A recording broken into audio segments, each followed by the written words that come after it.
Switzerland's economic reputation is almost mythical, often depicted as a land of unparalleled wealth, precision, and neutrality. Globally, the country is associated with the highest levels of prosperity, producing luxurious goods, hosting an influential financial sector, and being a neutral ground for international diplomacy and decision-making. But beneath its pristine surface, there is more to Switzerland's success than meets the eye. The myth and reality of Switzerland's wealth. Switzerland consistently ranks among the wealthiest countries in the world, with an economy that is synonymous with high-end exports and a sophisticated financial sector.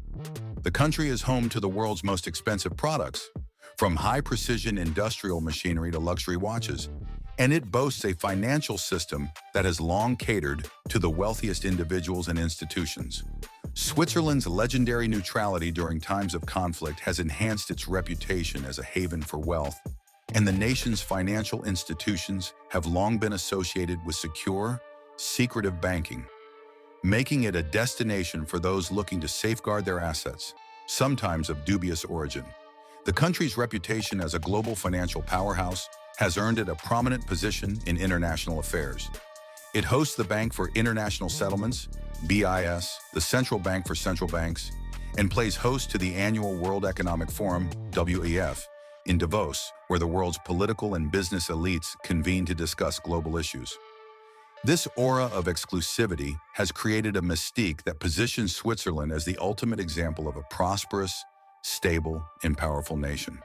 However, this global image masks the complexities of the Swiss economy and the reality of life for the average Swiss citizen. While the country is wealthy, there is nothing inherently magical about it.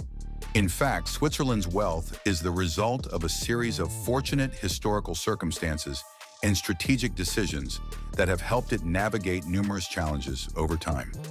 Understanding Switzerland's economy requires a deeper look at how it developed its high-value industries, how these industries contribute to the daily lives of its citizens, and what happens when a country's global reputation begins to work against it. How Switzerland became wealthy. Switzerland's economic development wasn't always a foregone conclusion. Unlike resource-rich nations such as Venezuela, Switzerland does not owe its wealth to the extraction of natural resources like oil or minerals. Instead, the country's success can be attributed to a long history of strategic collaborations with its neighbors and a series of timely decisions. In its early years, Switzerland's people had to look beyond their borders for economic opportunities. Many Swiss citizens worked as mercenaries, offering their military services to European monarchs. This practice not only brought in income, but also helped protect the Swiss Confederacy from invasions, with Swiss mercenaries even providing the core of the Pope's personal guard to this day. The true transformation of Switzerland's economy began during World War II, when the Swiss government embraced neutrality. This neutrality allowed Switzerland to serve as a financial haven, attracting vast amounts of wealth from both sides of the conflict. After the war, Switzerland's manufacturing base was left largely untouched compared to other European nations, and it quickly became a critical supplier to war-torn Europe. This ability to remain functional and productive while other nations struggled allowed Switzerland to establish itself as a wealthy intermediary between Europe and the rest of the world. The foundation of Switzerland's industrial rise can be traced back to the 19th century, when the country experienced an industrial boom, particularly in textiles. By the time mechanized industry had taken root in Europe, Switzerland's industrial output was second only to Britain. The country channeled the profits from its industrial revolution into building major infrastructure projects, including its world-renowned road network and rail system. With over 73,000 kilometers of roads and 5,200 kilometers of railways, Switzerland overcame the challenges posed by its mountainous terrain, enabling the efficient transportation of goods and people. This infrastructure played a crucial role in sustaining Switzerland's economy into the modern era. Today, Switzerland remains a significant manufacturing hub, particularly in machinery, electrical engineering, and metal industries. These sectors employ over 300,000 people, or 8% of the workforce, and contribute significantly to the country's GDP.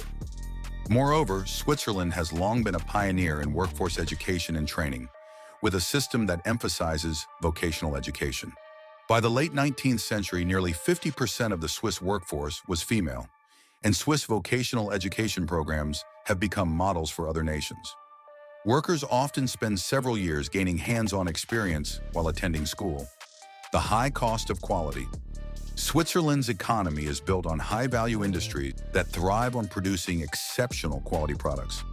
In many ways, Swiss businesses have deliberately chosen to compete on quality rather than price. This strategy is particularly evident in the watch industry, where Swiss watches are renowned for their precision and craftsmanship. Swiss watchmakers charge premiums for their timepieces, which are considered some of the finest in the world. Similarly, the country's machinery industry, including products like Swiss-type lathes, has become synonymous with high-precision manufacturing that commands a premium price. However, this strategy also comes at a cost.